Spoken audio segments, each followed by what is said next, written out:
रामधारी खंड 1 अभ्यास नंबर 6।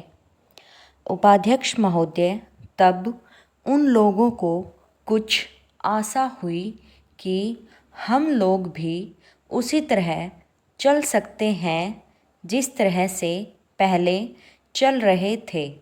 लेकिन अभी हाल में जो चुनाव हुआ उससे देश के धनिकों के मन में बड़ा संदेह पैदा हुआ कि इस चुनाव के बाद उनकी स्थिति वैसी नहीं रहेगी जो अब तक चली आती रही है।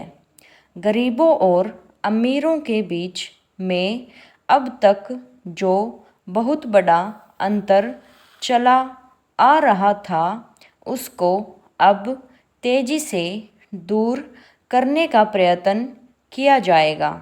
श्रीमान, मैं आपका बहुत ही आभारी हूँ जो आपने सदन में चालू वर्ष के बजट पर अपने विचार प्रकट करने का अवसर दिया है।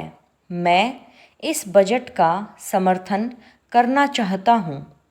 श्रीमान, मैं सबसे पहले अपने दल के नेता प्रधानमंत्री को इस बात के लिए बधाई देना चाहता हूँ कि उनके नेतृत्व में देश में कांग्रेस दल को स्पष्ट बहुमत मिला और इसके फलस्वरूप यहाँ पर केंद्र में एक ऐसी सरकार का गठन हुआ जो कि देश में वास्तव में समाजवाद लाना चाहती है। मैं वित्त मंत्री जी को इस बात के लिए बधाई देना चाहता हूँ कि लोकसभा के मध्यावधि चुनाव में जनता द्वारा कांग्रेस दल को जो आदेश दिया गया था उन्हें स्मरण है और वह तन मन धन से उसका पालन करना चाहते हैं। वह आदेश था देश में सामाजिक और आर्थिक विषमता दूर करने का, देश से गरीबी, बेकारी और बेरोजगारी को हटाने का और देश के जो पिछड़े हुए हिस्से हैं उनका पूरा विकास करने का।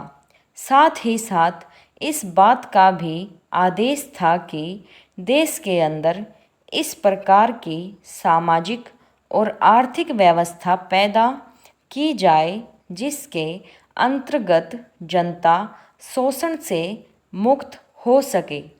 श्रीमान, यह ठीक है कि देश में कृषि के क्षेत्र में उत्पादन में वृद्धि हुई है, परंतु इसके साथ ही साथ यह भी दृष्टि में रखना चाहिए कि लागत में भी पूरी वृद्धि हुई है।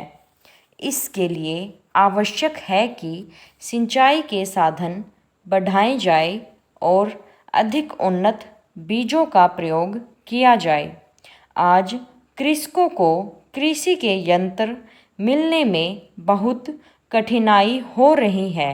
जैसे छोटे छोटे ट्रैक्टरों का देश में बड़ा अभाव है। उनके बनाने के लिए शीघ्र नए कारखाने खोले जाएं, जिससे कृषकों को जल्द से जल्द ट्रैक्टर मिल सके। देश तभी प्रगति करेगा, हमारा ऐसा विश्वास है।